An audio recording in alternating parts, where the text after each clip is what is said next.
प्यारे बच्चों नमस्कार। कैसे हो आप सभी। मैं आशा करता हूं कि आप लोग बहुत ही अच्छे होंगे, स्वस्थ होंगे और आप सभी की पढ़ाई भी बहुत ही अच्छी चल रही होगी। बच्चा पार्टी आज का ये क्लास आप सभी बच्चों के लिए बहुत ही ज्यादा इम्पोर्टेंट है, क्योंकि आज के क्लास में हम लोग पढ़ने वाले हैं क्लास 12 फिजिक्स का 30 मोस्ट इम्पोर्टेंट ऑब्जेक्टिव क्वेश्चन। और ये सारे के सारे प्रश्न आपके बोर्ड एग्जाम के लिए बहुत ही ज्यादा इम्पोर्टेंट है। तो भाई मेरे आज के क्लास को बिल्कुल ध्यान से देखिएगा और आज के क्लास में दिए जाने वाले इन सारे प्रश्नों को आप लोग अच्छे से याद भी करते चलिएगा, क्योंकि इस प्रकार के प्रश्नों के आपके बोर्ड एग्जाम में पूछे जाने के चांसेस बहुत ही ज्यादा होते हैं बच्चों।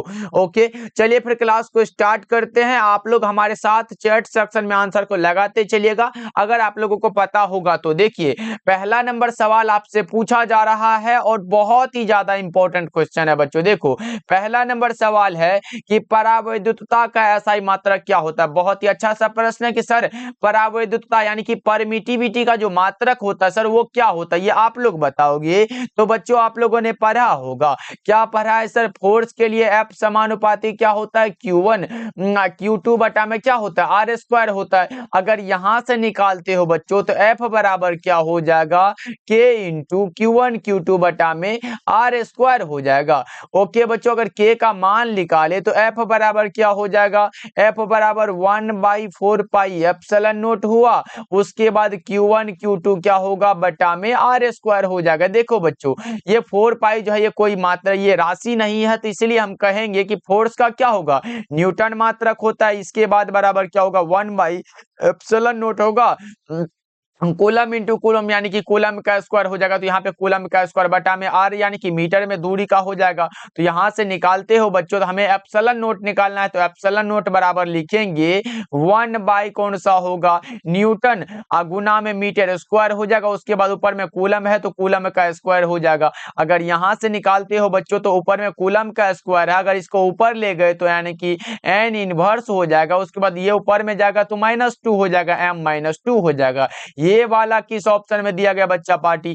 ये तो एक मात्रक निकल गया। और दूसरा मात्रक जो होता है बच्चों एप्सिलॉन नोट का दूसरा मात्रक होता है फैराड बटा में मीटर। अच्छे से समझ के बच्चों, क्योंकि मैं जितना भी अलग से लिख रहा हूं ना ये बहुत इंपॉर्टेंट है। कहीं और ये फॉर्मूला के तौर पे पूछेगा तो आप लोग लगा के आओगे। देखो, दो मात्रक हमने लिखा, एप्सिलॉन नोट का मात्रक फैराड पर मीटर होता है। उसके बाद दूसरा जो होता है वो न्यूटन इनवर्स मीटर इनवर्स और कूलम स्क्वायर होता है। किस ऑप्शन में ये वाला दिया गया है? तो करेक्ट आंसर हमारा ऑप्शन नंबर ए होगा। 1 का क्या होगा बच्चों? ऑप्शन नंबर ए बिल्कुल ही सही आंसर हो जाएगा। और एक चीज और भी पूछता कि एप्सिलॉन नोट का मान क्या होता है, ये भी पूछेगा बच्चों कि एप्सिलॉन नोट का भी तो करेक्ट आंसर ए हो जाएगा। अगर एप्सिलॉन नोट का मान पूछे तो बच्चा पार्टी तो वो होता है 8.85 गुना 10 पर पावर -12 फैराड पर मीटर। ये तो मात्रक होता है, याद रखना। ये सब इंपॉर्टेंट है बच्चों। ये 30 ही ऑब्जेक्टिव है लेकिन बहुत इंपॉर्टेंट है। रिलेटेड जितना भी बताएंगे वो सारा का सारा इंपॉर्टेंट होगा। चलो जी, अब दूसरा नंबर सवाल को देखते हैं। पूछा जा रहा है विद्युत फ्लक्स का एसआई मात्रक क्या होता है? बता दो, विद्युत फ्लक्स का जो एसआई मात्रक होता है वो क्या होता है? सर हम लोगों ने पढ़ा है फाई बराबर क्या होता है? ई इंटू ए होता है। ई इंटू क्या होता है सर? ए होता है। ई का मात्रक क्या होता है? न्यूटन प्रति कूलम हुआ और गुना में एरिया का मीटर स्क्वायर हो जाएगा। अगर यहां से निकालते हैं तो न्यूटन प्रति कूलम मीटर स्क्वायर एक मात्रक ये वाला हो गया। लेकिन एक चीज और भी होता है, ई का मात्रक यानी कि विद्युत क्षेत्र का एक और मात्रक होता है जिसका नाम है वोल्ट प्रति मीटर, और ये एरिया का हो जाएगा गुना में मीटर स्क्वायर हो जाएगा। मीटर से 1 मीटर गया तो बचा कौन सा? Volt into metre. यानी कि देख सकते हो बच्चा पार्टी विद्युत फ्लक्स का दो मात्रक निकला। एक हमारा ये होगा न्यूटन प्रति कूलम मीटर स्क्वायर और दूसरा हो गया वोल्ट मीटर। तो ये दोनों मात्रक को याद रखना है। देख रहे हो यहाँ पे ए में ये दिया गया है और बी में ये दिया गया, तो करेक्ट आंसर ए और बी दोनों हो जाएगा बच्चों।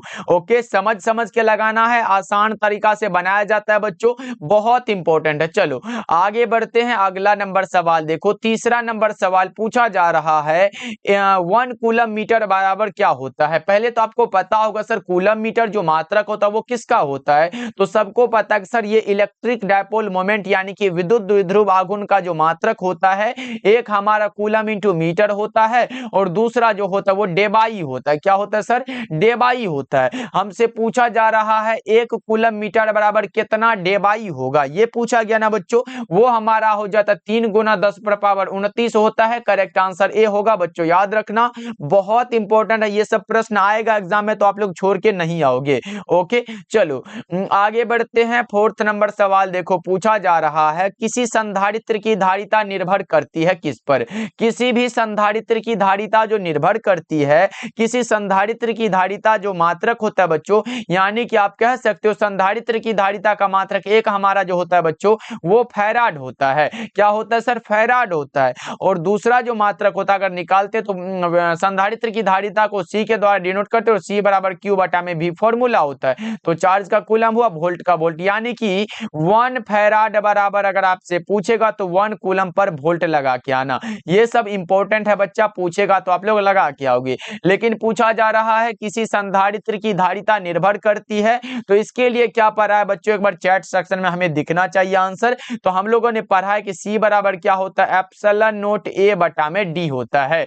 देख लो दूरी पर निर्भर करता है, क्षेत्रफल पर निर्भर करता है, उसके बाद ये परावैद्युत पदार्थ की प्रकृति पर निर्भर करता है, लेकिन ये कभी भी आवेश पर निर्भर नहीं करता है। यानी कि पट्टिकाओं की सतह के क्षेत्रफल, पट्टिकाओं के बीच की दूरी पर निर्भर करता है, पट्टिकाओं के बीच परावैद्युत माध्यम की प्रकृति पर निर्भर करता है। तो इनमें से सभी करेक्ट हो जाएगा क्या बच्चा पार्टी? एक बार ऐसा आया था कि किस पर निर्भर नहीं करता है, तो बच्चों उसको भी याद रखना। ओके चलो आगे बढ़ते हैं। अगला नंबर सवाल देखो, 5वां नंबर सवाल पूछा जा रहा है संधारित्र कितने प्रकार के होते हैं? बहुत ही अच्छा प्रश्न है बच्चों, लेकिन एक चीज मैं यहां बता दूं, 5 नंबर में पूछेगा कि संधारित्र क्या होता है, इसके प्रकारों का उल्लेख कीजिए।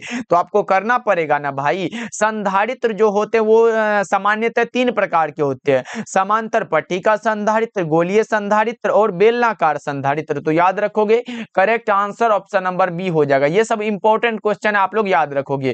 और बच्चों जितने भी बच्चे अभी तक हमारे द्वारा तैयार किए गए फिजिक्स, केमिस्ट्री और बायोलॉजी का इंपॉर्टेंट क्वेश्चन का नोट्स नहीं लिए हो, तो भाई मेरे क्या कर रहे हो, अभी से भी पढ़ के आप अच्छे मार्क्स ला सकते हो। जिसको लगता है कि सर अभी तक हम कुछ नहीं पढ़े हैं, तो घबराओ नहीं, उस पीडीएफ को अभी भी ले सकते हो और अभी से पढ़ के आप कम से कम बहुत अच्छे नंबर ला सकते हो बच्चों।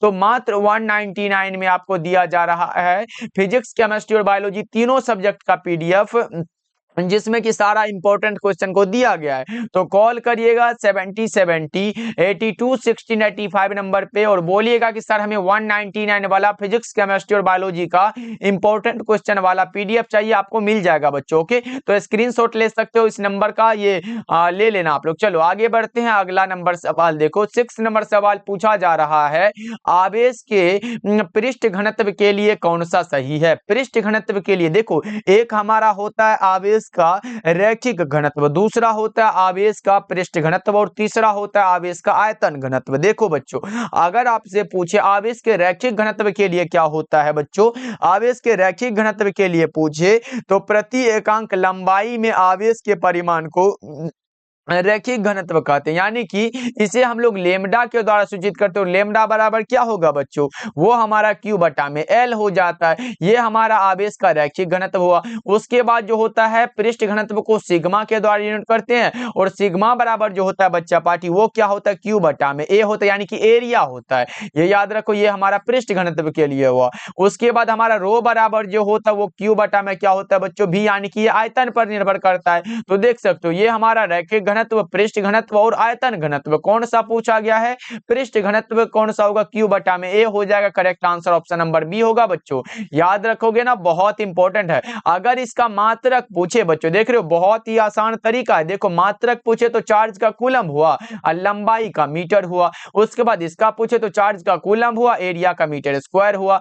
उसके बाद इसका पूछे तो चार्ज का कूलम हुआ, उसके बाद हमारा आयतन का क्या होगा, मीटर क्यूब हो जाएगा। यानी कि ये इसका मात्रक निकल गया। आ गया। यानी कि आपको याद रखने की जरूरत यह है कि अगर पूछे रैखिक घनत्व का मात्रक तो कूलम प्रति मीटर होता है, पृष्ठ घनत्व कूलम प्रति मीटर स्क्वायर और आयतन घनत्व कूलम प्रति मीटर क्यूब हो जाता है। ओके बच्चों, करेक्ट आंसर आप लोग बी को लगा सकते हो। चलो आगे बढ़ते हैं, अगला नंबर सवाल देखो। 7 नंबर सवाल पूछा जा रहा है, किसी पदार्थ का परावैद्युत नियतांक हमेशा अधिक होता है किससे? किसी भी पदार्थ का जो परावैद्युत नियतांक होता है बच्चों, वो हमेशा 1 से अधिक होता है। किससे होता है सर? 1 से अधिक होता है। 7 नंबर सवाल का जवाब करेक्ट आंसर सी हो जाएगा। कितना होगा बच्चों? ऑप्शन नंबर सी बिल्कुल ही सही आंसर हो जाएगा। सारे बच्चे इसको याद रखोगे। ओके, और बच्चों एक बार क्लास को आप लोग लाइक कर देना भाई। जितने भी बच्चे देख रहे हो सभी बच्चे क्लास को लाइक करते चलना, तब पढ़ाने में भी मजा आता है और पढ़ने में भी। चलो 8 नंबर सवाल देखो पूछा जा रहा है। 8 नंबर सवाल हो, गोलीय चालक के रूप में पृथ्वी की धारिता क्या होगी? गोलीय चालक के रूप में पृथ्वी की धारिता आपसे पूछा जा रहा है बच्चों। लगा दो क्या होगा। आप लोगों ने धारिता के लिए C बराबर क्या पढ़ा होगा sir? 4 pi epsilon not R पढ़ा होगा। 4 पाई एप्सिलॉन नॉट R, ये वाला फॉर्मूला तो पढ़ा होगा ना सर? तो जल्दी जल्दी से बता दो क्या होगा इसका सही जवाब। बहुत अच्छे। ये पृथ्वी की धारिता जो होगा बच्चा पार्टी, पहले तो आपको पृथ्वी की त्रिज्या पता है क्या? वो हमारा 6400 किलोमीटर होता है बच्चों। उसके बाद एप्सिलॉन नॉट का मान जो होता है वो 8.85 गुना 10⁻⁻12 फैराड पर मीटर होता है। और पाई का मान तो सबको पता है सर, पाई का मान जो होता है 3.14 होता है। तो यहां से अगर मिला के निकालते हैं तो वो 711 माइक्रो फैराड निकल के आता है बच्चों।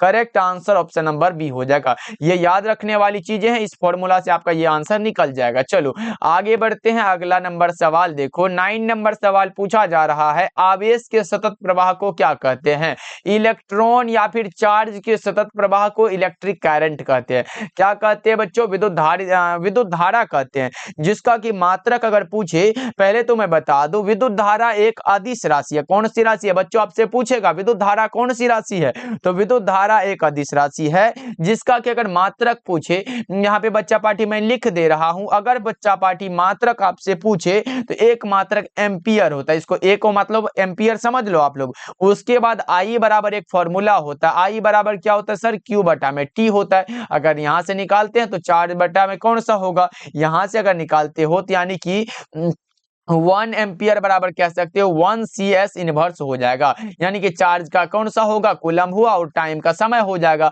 यानी कि ये भी याद रखने वाली चीजें हैं बच्चों। ओके, तो बता दो कौन सा होगा correct answer? Option number C बिल्कुल ही सही आंसर है। सारे बच्चे याद रखोगे। ओके बच्चों, चलो जी आगे बढ़ते हैं। 10 नंबर सवाल देखो। 10 नंबर सवाल पूछा जा रहा है, आपके सामने प्रश्न आ चुका है बच्चों। बता दो ऐसे पदार्थ जिनकी प्रतिरोधकता चालक और अचालक के बीच होती है उसे क्या कहते हैं? ऐसे पदार्थ जिनकी प्रतिरोधकता बहुत अधिक होती है उसे क्या कहते हैं बच्चों? एक बार चैट सेक्शन में हमें बता दो। 10 नंबर सवाल का जवाब सारे बच्चे लगाओगे। सर अर्धचालक कहते हैं। चालक और अचालक के बीच है, यानी कि वो अर्धचालक होगा। तो करेक्ट आंसर क्या हो जाएगा? ऑप्शन नंबर बी हो जाएगा। चलो जी नेक्स्ट नंबर सवाल देखो। 11 नंबर सवाल पूछा जा रहा है आप लोगों से, सेलों का आंतरिक प्रतिरोध अधिक होने पर उनमें उनसे अधिक प्रबलता की विद्युत धारा प्राप्त करने के लिए उन्हें क्या करना होगा? बता दो सेलों का आंतरिक प्रतिरोध अधिक होने पर उनसे अधिक प्रबलता की विद्युत धारा प्राप्त करने के लिए उन्हें क्या करना पड़ेगा? समांतर क्रम में जोड़ना चाहिए, श्रेणी क्रम में जोड़ना चाहिए, दोनों क्रम में जोड़ना चाहिए, या फिर इनमें से कोई नहीं? 11 का क्या लगा रहे सर? इसे समांतर क्रम में जोड़ देना चाहिए। Correct answer option number A हो जाएगा। चलो जी 12 नंबर सवाल देखिए पूछा जा रहा है, किरचॉफ का प्रथम नियम सीधा संबंध रखता है किससे? देखो किरचॉफ का जो पहला नियम होता है वो आवेश संरक्षण के सिद्धांत पर आधारित है, जबकि दूसरा नियम जो है ये ऊर्जा संरक्षण के सिद्धांत पर आधारित है। दोनों को याद रखोगे बच्चों। करेक्ट आंसर क्या होगा? पहला नियम है तो आवेश संरक्षण से ये संबंध रखता है। ओके बच्चों, समझ में आ गया ना? दूसरा नियम पूछे तो ऊर्जा संरक्षण लगा के आओगे। चलो आगे बढ़ते हैं। 13 नंबर सवाल देखो। मात्र 30 ऑब्जेक्टिव है भाई, इसको तो हर हाल में याद कर लेना है। कुछ याद है या फिर नहीं है, लेकिन इसे हर हाल में याद कर लोगे। देख लेना, इसी 30 ऑब्जेक्टिव से बहुत सारा प्रश्न आपको देखने को मिलेगा। जितना भी मैं अलग अलग से समझा रहा हूं उससे भी आ सकता है। देखो किलोवाट घंटा किसका मात्रक होता है, किलोवाट घंटा जो मात्रक है मेरे भाई वो किसका, ऊर्जा का होता है। लेकिन आपसे पूछेगा, क्या पूछेगा सर कि 1 किलोवाट घंटा बराबर क्या होता है, 1 किलोवाट घंटा बराबर क्या होता है सर, वो होता है 3.6 इंटू 10⁻6 जूल होता है। याद रहेगा बच्चों, क्या होगा, जूल हो जाएगा। उसके बाद और भी पूछा जा सकता है क्या बच्चा पार्टी, 1 इलेक्ट्रॉन वोल्ट, ये भी इंपॉर्टेंट है सर, इलेक्ट्रॉन वोल्ट किसका मात्रक है, ये भी ऊर्जा का होता है। अगर 1 इलेक्ट्रॉन वोल्ट बराबर पूछे बच्चों तो 1.6 इंटू 10⁻⁻19 जूल होता है। यानी कि ये दोनों को याद रख सकते हो, दोनों में से कोई भी आ गया एग्जाम में तो छोड़ के नहीं आओगे। ओके बच्चों, चलो आगे बढ़ते हैं। देखो ऑब्जेक्टिव का टेंशन हमारा यूट्यूब पे खत्म है, और वो जो 199 में पीडीएफ दी है बच्चा पार्टी, उसमें सारा इंपॉर्टेंट सब्जेक्टिव क्वेश्चन और ऑब्जेक्टिव, देखो उस पीडीएफ में आपको मिलेगा, ऑब्जेक्टिव मिलेगा, शॉर्ट और लॉन्ग क्वेश्चन सब उसमें दिया रहेगा। यानी कि मानो फिजिक्स का जितना भी क्वेश्चन केमिस्ट्री का पूछेगा या फिर बायोलॉजी का पूछेगा सब उसी पीडीएफ में मिल जाएगा बच्चा पार्टी। ओके, तो सारे बच्चे जरूर लेना भाई। चलो 14 नंबर सवाल देखो, ये 199 कोई बड़ा चार्ज नहीं है मेरे भाई, इसलिए सारे बच्चे कॉल करिएगा 70 70 82 16 85 नंबर पे, बोलिएगा सर हमें फिजिक्स केमिस्ट्री और बायोलॉजी का इंपॉर्टेंट क्वेश्चन चाहिए। देखिए मात्र 199 में मिल रहा है। देखिए ये रहा आपके सामने, कार्बन प्रतिरोध का कलर कोड में किस रंग का मान 4 होता है। ये तो बड़ा ही इंपॉर्टेंट सा क्वेश्चन है सर, लेकिन कोई बात नहीं, हमने ट्रिक बताया है, बीबी रोए जीबी। क्या बताया बच्चों,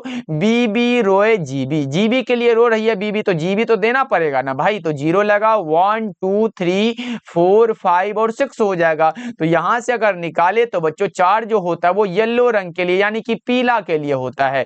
किसके लिए भाई, पीला के लिए होता है। काला के लिए क्या है, ये हमारा कौन सा होता है, ब्लैक होता है, ब्राउन होता है। काला के लिए क्या होता है बच्चों, 0 हो गया क्या। उसके बाद हमारा देखो, उसके बाद अगर रेड के लिए लाल वाला 2 हो जाता है, उसके बाद नीला के लिए ब्लू मतलब नीला होता है 6 हो जाएगा। ये सब इंपॉर्टेंट है बच्चों, याद रखोगे। चलो 15 नंबर सवाल देखो, विद्युत वाहक बल की विमा क्या है।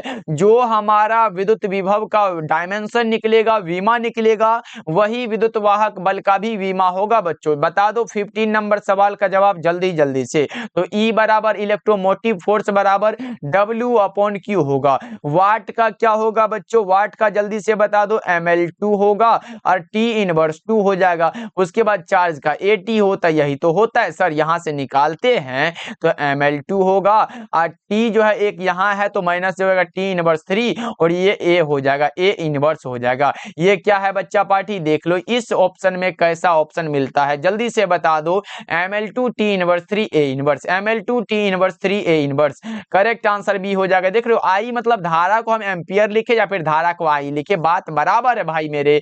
50 नंबर सवाल का जवाब करेक्ट आंसर डी हो जाएगा। चलो नेक्स्ट नंबर सवाल को देखिए, ये रहा आपके सामने 16 नंबर सवाल। बता दो जब किसी चालक से विद्युत धारा प्रवाहित की जाती है तो तब चालक के चारों ओर क्या उत्पन्न हो जाता है। ये बताओ आप लोग, जब किसी चालक से विद्युत धारा प्रवाहित की जाती है तब चालक के चारों ओर क्या उत्पन्न होगा बच्चों। तो बच्चों आप लोगों ने पढ़ा होगा कि सन 1820 ईस्वी में ऑस्ट्रेड साहब ने एक नियम दिया था। कौन सा नियम था भाई मेरे, जल्दी से बता दो। यानी कि जब किसी चालक से विद्युत धारा प्रवाहित की जाती है तो चालक के चारों ओर उत्पन्न होता है चुंबकीय क्षेत्र, और ये बताया था ऑस्ट्रेड साहब ने।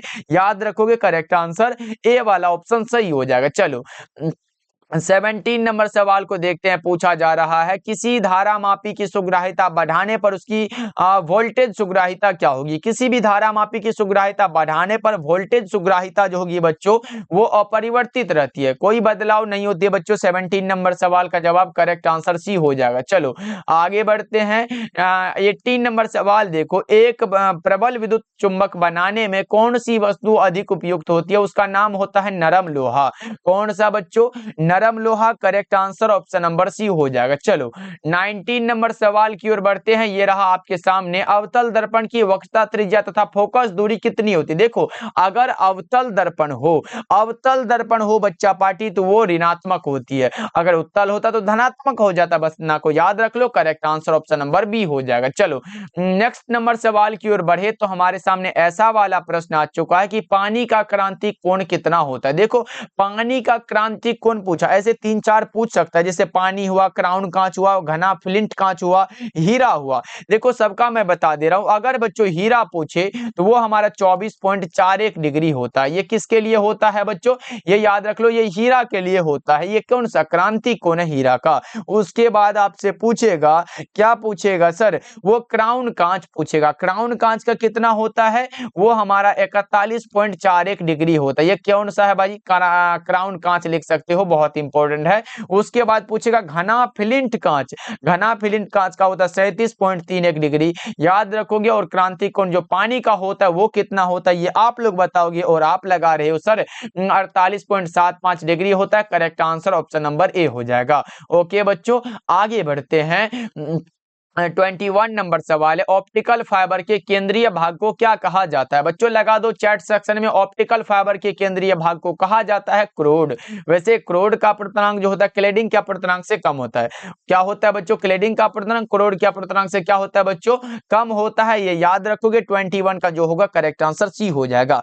याद रहेगा ना बच्चा पार्टी, चैट सेक्शन में बता दो। ऐसे ऑप्टिकल फाइबर में 3 भाग होते हैं, क्लेडिंग होता है, क्रोड होता है और जैकेट होता है। चलो आगे बढ़ते हैं। नेक्स्ट नंबर सवाल देखो, 22 नंबर सवाल है, पूर्ण आंतरिक परावर्तन तभी घटित होता है जब आपतन कोण का मान क्रांतिक कोण से क्या होता है। पूर्ण आंतरिक परावर्तन तभी घटित होता है जब आपतन कोण का मान जो है क्रांतिक कोण से क्या होता है, बड़ा होता है। Correct answer option number B हो जाएगा। चलो जी, 23 नंबर सवाल आपसे पूछा जा रहा है, एक दीर्घ दृष्टि दोष वाले व्यक्ति को आवश्यकता होगी। देखो अगर दीर्घ दृष्टि दोष है तो वो उत्तल लेंस का यूज करेगा। कौन सा लेंस बच्चों, उत्तल लेंस। अगर निकट दृष्टि दोष हो, निकट दृष्टि दोष को दूर करने के लिए जो ये होता है बच्चों, निकट दृष्टि दोष को दूर करने के लिए, निकट दृष्टि दोष को दूर करने के लिए जो होता है बच्चों वो अवतल लेंस होता है। उसके बाद बेलनाकार अबिंदुकता को दूर करता है बच्चों, ये भी आप लोग याद रख लो। चलो आगे बढ़ते हैं। 24 नंबर सवाल है, एक सरल सूक्ष्मदर्शी 6 डायोप्टर क्षमता के उत्तल लेंस से बना है, तो सूक्ष्मदर्शी की आवर्धन क्षमता क्या होगी। देखो एक सरल सूक्ष्मदर्शी है, ये 6 डायोप्टर क्षमता वाले उत्तल लेंस से बना हुआ है, और उत्तल लेंस की जो क्षमता होती है बच्चों वो धनात्मक में होती है, सबको पता होगा। तो हम लिखेंगे, क्या लिखेंगे सर बता दो, क्या लिखेंगे, तो P बराबर क्या होगा बच्चों, 100 बाई फोकस दूरी हो जाएगा। लेकिन हमें P निकालना है तो F बराबर लिख लेंगे 100 बटा में P कितना है, 6 डायोप्टर दिया गया है। ये तो हमारा निकल गया सर, ये फोकस दूरी निकल गया है। अब हम आवर्धन क्षमता के लिए पढ़े हैं, क्या पढ़े सर, M बराबर जो होता है 1 प्लस D बटा में F होता है। ये होता कि नहीं बच्चा पार्टी, ये हमने पढ़ा चुका है। तो यहाँ लिखेंगे 1 प्लस D कितना होता है, स्पष्ट दृष्टि की न्यूनतम दूरी किसी को पता हो तो चैट सेक्शन में बता दो, वो 25 सेंटीमीटर होता है। और F कितना दिया गया है, 100/6 दिया गया है। अगर यहाँ से सॉल्व करते हैं बच्चों तो 1 प्लस हो जाएगा, यहाँ से कर लो तो 25 छागे क्या होगा, 150 हो जाएगा। अब बटा में 100 हो गया। अगर यहां से निकालो, यहां से बच्चा पार्टी 100 प्लस में 150 बटा में क्या होगा, 100 हो जाएगा, बराबर में 250 बटा में 100 हो जाएगा। यानी कि 1 0 से 1 0 गया और 2 पंचे का 10, 5 25 हुआ, 5 में आधा कर दो, 5 का आधा क्या होगा, 2.5 हो जाएगा, जो कि प्लस में होगा। करेक्ट आंसर बी हो जाएगा बच्चा पार्टी। देख रहे हो कितना आसान तरीका है बच्चा पार्टी बनाने का, बस आप समझ जाओ तो एकदम कुछ भी नहीं भाई, हलवा वाला, जैसे हलवा को चबाते नहीं ऐसे खा जाते हो ना, इसी प्रकार से ये सब है। ओके बच्चों, चलो आगे बढ़ते हैं। 25 नंबर सवाल देखो, ये रहा आपके सामने, प्लांक नियतांक की विमा क्या है। ये भी पढ़े सर, ई बराबर क्या होता है, एच न्यू होता है। हमें एच निकालना है तो एच बराबर क्या होगा, ई बटा में भी हो जाएगा। ई क्या है सर, ई क्या होता है एक बार चैट सेक्शन में बता दो, ऊर्जा होता है। ई क्या है, ऊर्जा एनर्जी है। और ये भी क्या है, ये आवृत्ति है। तो 25 का क्या लगाओगे बच्चा पार्टी, बहुत अच्छे। ये ऊर्जा का क्या होता हमने बताया है कि नहीं, ml2 होगा और T इनवर्स 2 हो जाएगा। उसके बाद आवृत्ति का क्या होगा, सेकंड इनवर्स लिख सकते हो या फिर टाइम इनवर्स लिख सकते हो, तो टाइम इनवर्स लिख दो, ml2 होगा। उसके बाद T माइनस है, ऊपर जाएगा प्लस होगा तो T इनवर्स बचेगा। तो देख लो किस ऑप्शन में ये वाला दिया गया, ये तो हमारा क्या होगा, विमा निकल के आया। करेक्ट आंसर ए हो जाएगा। लेकिन बच्चों आपसे इसका मात्रक भी तो पूछ सकता है ना, तो एनर्जी का क्या होगा, जूल हो जाएगा। और ये इसका है तो आवृत्ति है तो सेकंड में लिख सकते हो। जूल सेकंड इनवर्स होगा क्योंकि टाइम इनवर्स लिखे थे, तो यानी कि जूल सेकंड जो होगा ये इसका मात्रक हो जाएगा। ओके, चलो बहुत अच्छे बच्चा पार्टी। अगर इसका मान पूछे तो लगा दोगे क्या आप लोग? मान पूछेगा तो लगाओगे सर? वो हमारा हो जाता है 6 पॉइंट, यहाँ पे लिखोगे बच्चा पार्टी 1 मिनट।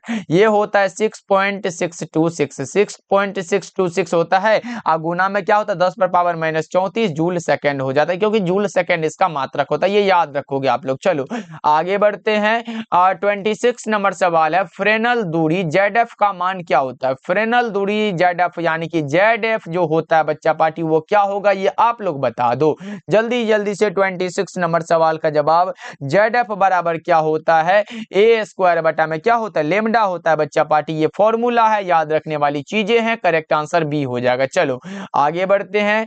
27 नंबर सवाल देखिए, प्रकाश विद्युत सेल कितने प्रकार के होते हैं? प्रकाश विद्युत सेल क्या करता है बच्चों? प्रकाश विद्युत सेल प्रकाश ऊर्जा को विद्युत ऊर्जा में कन्वर्ट करता है। प्रकाश विद्युत सेल 3 प्रकार के होते हैं। कौन कौन सा सर? एक हमारा होता है प्रकाश उत्सर्जक सेल, दूसरा होता है प्रकाश वोल्टीय सेल, और तीसरा होता है प्रकाश चालकीय सेल। तो करेक्ट आंसर क्या होगा बच्चों? ऑप्शन नंबर ए हो जाएगा। चलो जी 28 नंबर सवाल है, लेमडा तरंग दैर्ध्य वाले फोटोन की ऊर्जा क्या होगी? लेमडा तरंग दैर्ध्य वाले फोटोन की ऊर्जा क्या होगी बच्चों? जल्दी से बता दो। वो हमारा hc बटा में लेमडा होता है। Correct answer option number B हो जाएगा। चलो नेक्स्ट नंबर सवाल की ओर बढ़े तो 29 नंबर सवाल है, इलेक्ट्रॉन का विशिष्ट आवेश कितना होता है? देखो पहले आपको पता है क्या इलेक्ट्रॉन का आवेश कितना होता है? तो 1.6 into 10 to the power -19 coulomb होता है। ये तो हो गया हमारा इलेक्ट्रॉन का आवेश हो गया सर। उसके बाद हमारा इलेक्ट्रॉन का द्रव्यमान कितना होता है? तो द्रव्यमान होता है 9.1 गुना 10 पर पावर -31 केजी होता है सर। केजी हो गया। ये दोनों का अनुपात अगर करते हैं ना बच्चों, दोनों का अनुपात करने के बाद जो प्राप्त होता है वो हमारा क्या होता है, ये आप बता दो। वो होता है 1.8 इंटू 10 टू द पावर 11, और इसका मात्रक कूलम है और उसका मात्रक केजी है। तो दोनों का ये करेंगे तो कौन सा? कूलम प्रति केजी। करेक्ट आंसर ए हो जाएगा। क्या होगा बच्चों? ऑप्शन ए बिल्कुल ही सही आंसर हो जाएगा। बड़ा ही आसान सा है, यानी कि ई बटा में एम के अनुपात में होता है ये। चलो आगे बढ़ते हैं। नेक्स्ट नंबर सवाल देखो, 30 नंबर सवाल है, नैंड गेट का बूलियन व्यंजक क्या होता है? देखो बच्चों, या फिर आपसे बेसिक गेट कौन कौन सा होता है? अगर बेसिक गेट की बात हो तो एक हमारा होता है एंड, उसके बाद होता है और, उसके बाद होता है नोट। ये 3 गेट होता है। इसी से हमारा जो बनता है, एंड से बनता है नैंड। क्या बनता है बच्चों? नैंड बनता है। उसके बाद और से क्या बनता है? नोड बनता है। उसके बाद नोट तो है ही, तो भाई नोट तो रहेगा ही। अगर एंड का बूलियन व्यंजक पूछे तो a इंटू बी बराबर y होता है। यहाँ पे लिख दे रहा हूं बच्चों, a इंटू बी बराबर क्या होगा? यहाँ पे लिखो बच्चों, बहुत इंपॉर्टेंट है। a इंटू बी बराबर क्या होगा? y हो जाएगा। और नोड के लिए देखो, और के लिए पहले पूछेगा तो a प्लस बी बराबर y हो जाएगा। नोट के लिए a है तो a नोट हो जाएगा, ये हो जाएगा। देखो अगर नेंड के पूछे तो ऊपर में ऐसे लगा देना, नोड का पूछे ऐसे लगा देना, यानी कि एंड के लिए a इंटू बी बराबर y, और के लिए a प्लस बी बराबर y। लेकिन नैंड जैसे आया, नोड जैसे आया, ऊपर में ऐसे लगा देना ना भाई, आपका काम हो जाएगा। नैंड के लिए पूछा है तो करेक्ट आंसर डी होगा। देख रहे हो ना, बड़ा ही आसान सा सवाल है। चलो जी आज के क्लास में हम लोगों ने कर लिया 30 ऑब्जेक्टिव, जो कि ये आपके एग्जाम के दृष्टिकोण से बहुत इंपॉर्टेंट होता है। तो इस क्लास को एकदम ध्यान से देख लेना, क्योंकि ये सारा का सारा इंपॉर्टेंट क्वेश्चन है। और जितना भी मैं अलग से बताया है ना भाई, ये 30 ऑब्जेक्टिव नहीं मानो तो ये 100 ऑब्जेक्टिव आज के क्लास में हो चुका है, क्योंकि हमने 30 बताया, उसके साथ कई ऐसे प्रश्न बता दिए जो आपके एग्जाम में डायरेक्टली पूछे जाते हैं। तो इस क्लास को एकदम ध्यान से देखना, जितना भी बताया गया उसको अच्छे से देख लेना। आपके एग्जाम में एक भी प्रश्न नहीं छूटने वाला है भाई, कहां से पूछेगा, सारा का सारा बता देंगे। ओके चलो जी। और बच्चों जितने भी बच्चे हमारे वो पीडीएफ नहीं लिए हो तो कॉल करिएगा 7070 82 1685 नंबर पे। ये सर हमें 199 वाला फिजिक्स केमिस्ट्री और बायोलॉजी का इंपॉर्टेंट क्वेश्चन चाहिए, आपको मिल जाएगा। ओके बच्चों, मिलते हैं फिर अगले क्लास में। आप लोग अपना ध्यान रखिएगा, और एक बार क्लास को सभी बच्चे लाइक कर देना भाई, क्योंकि बहुत ही मेहनत लगता है आप लोगों के लिए कंटेंट तैयार करने में। सारे बच्चे क्लास को लाइक कर दीजिएगा, और हमारे साथ पहली बार जुड़ रहे हो तो सब्सक्राइब कर लीजिएगा। ओके बच्चा पार्टी, मिलते हैं फिर अगले क्लास में। आप लोग अपना ध्यान रखिए। रखिएगा और अपने माता पिता का खूब सेवा करिएगा, उसका जो भी कहा होगा उसको मानिएगा, क्योंकि भाई आपके लिए वो बहुत मेहनत करते हैं, कि चाहते हैं कि हमारा बेटा बहुत अच्छे मार्क्स लाए। तो इसीलिए उसके सपने को पूरा करने के लिए भाई जी जान लगा देना है। ओके बच्चों, मिलते हैं फिर अगले क्लास में, आप लोग अपना ध्यान रखिएगा। ओके, मिलते हैं फिर।